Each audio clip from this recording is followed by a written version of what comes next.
बात शुरू होती है सन 2019 से, जब 3 को फाउंडर मिलकर अनमोल सिंह जग्गी, पुनीत सिंह जग्गी और पुनीत गोयल शुरुआत करते हैं ब्लू स्मार्ट की, जिसको आप सभी जानते हैं, आजकल बहुत चर्चित है, बहुत चर्चाओं में है। शुरुआत में ब्लू स्मार्ट महिंद्रा ग्रुप के साथ मिलकर अपना पहला इलेक्ट्रिक व्हीकल बैच स्टार्ट करते हैं और इसी साल यानी 2019 में ही अपनी पहली फंड रेजिंग भी करते हैं, जो कि $3 मिलियन की होती है।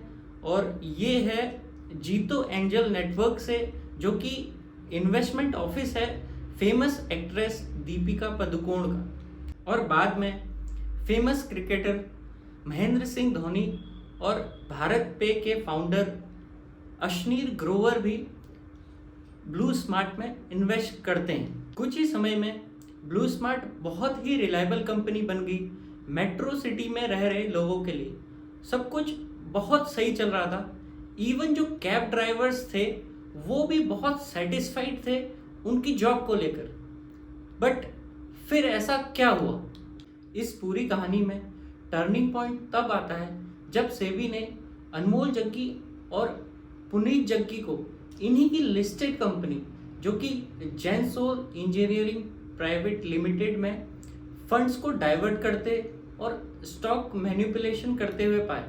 हालांकि जेनसोल के पास ब्लू स्मार्ट के स्टेक तो नहीं थे, पर जो ब्लू स्मार्ट में 8000 कार्स चल रही थी उनमें से अधिकतर कार्स की ओनरशिप जेनसोल के पास थी। जेनसोल इन गाड़ियों को ओन करता और कुछ कार्स कुछ अन्य कंपनियां ओन करती और ब्लू स्मार्ट को लीज पर दे देती। जेनसोल इंजीनियरिंग के अगेंस्ट जून 2024 में एक कंप्लेंट सेबी के पास आती है और सेबी इसको एग्जामिन करती है। इसके बाद 3 मार्च 2025 को क्रेडिट रेटिंग एजेंसी केयर ने जेनसोल की रेटिंग गिराकर इसकी रेटिंग डी कर दी। क्रेडिट रेटिंग एजेंसियां कंपनियों को रेटिंग देती है based on their track record. और 4 मार्च 2025 को दूसरी क्रेडिट रेटिंग एजेंसी इकरा ने भी जेनसोल की रेटिंग को गिराकर डी कैटेगरी में कैटेगराइज कर दिया। सीधी वजह थी जेनसोल के लोन रिकॉर्ड डॉक्यूमेंट्स में गड़बड़ी। पर फिर 5 मार्च 2025 को जेनसोल के सीईओ अनमोल जग्गी के द्वारा साइंड एक इन्वेस्टर रिलीज इश्यू करती है जेनसोल कंपनी, जिसमें किसी भी लोन डॉक्यूमेंट में गलत इंफॉर्मेशन होने की जानकारी को क्लियरली मना कर देती है। रेटिंग गिराने पर सेबी रेटिंग एजेंसियों से इंफॉर्मेशन मांगती है और दोनों ही एजेंसियां रिपोर्ट सबमिट करती हैं सेबी को, जिसमें ब्लू स्मार्ट मोबिलिटी यानी ब्लू स्मार्ट कैब के डिफॉल्ट करने की जानकारी सेबी को मिलती है। इसके बाद जेनसोल कंपनी अपनी सफाई में यह कहती है कि ब्लू स्मार्ट के इस डिफॉल्ट से कंपनी को कोई इम्पैक्ट नहीं आया है। इस पूरी कहानी में और भी बड़ा टर्निंग पॉइंट तब आता है जब क्रेडिट रेटिंग एजेंसी केयर और इकरा ने सेबी को इन्फॉर्म किया कि जेनसोल ने टर्म लोन की स्टेटमेंट प्रोवाइड नहीं की, जो कि लिया गया था इरेडा और पीएफसी से।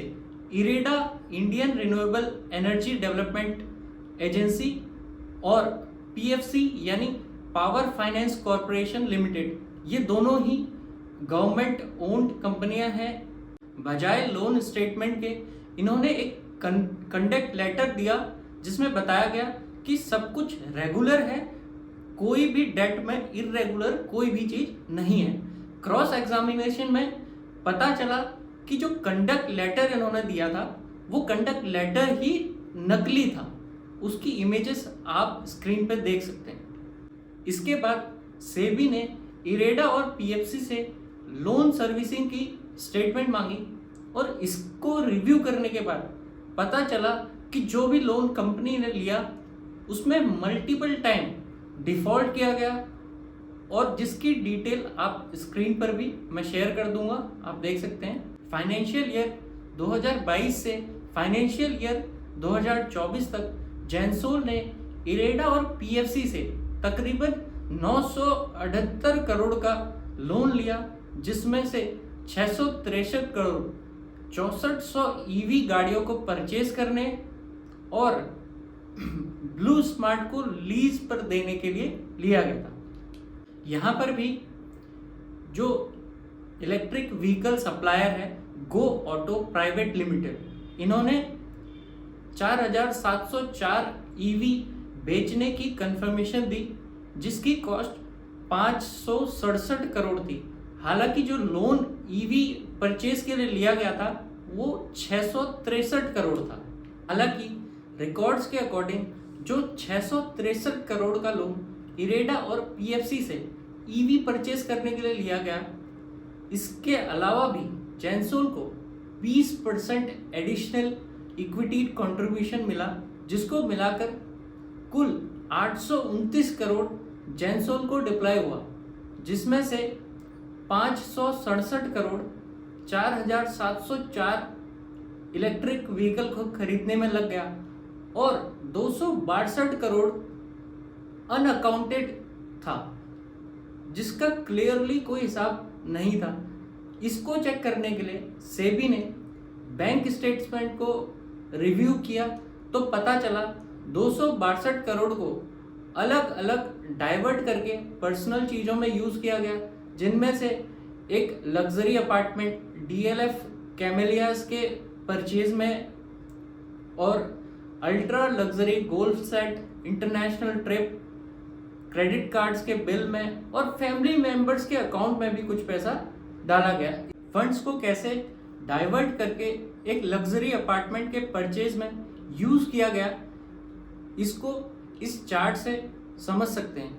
सबसे पहले 93 करोड़ जेंसोल से गो ऑटो प्राइवेट लिमिटेड में ट्रांसफ़र किए गए। फिर गो ऑटो प्राइवेट लिमिटेड ने 50 करोड़ कैपब्रिज वेंचर को दिए। कैपब्रिज वेंचर अनमोल जग्गी और पुनीत जग्गी की ही एक और कंपनी है। यहाँ पर नोट करने वाली बात यह भी है कि कैपब्रिज वेंचर जैसी कई कंपनियां जग्गी ब्रदर्स की और भी हैं, जिन्हें मैं चार्ट में आप देख सकते हैं, जिनसे वो फंड डाइवर्ट करते थे। उसकी भी डिटेल्स आप यहाँ पर देख सकते हैं।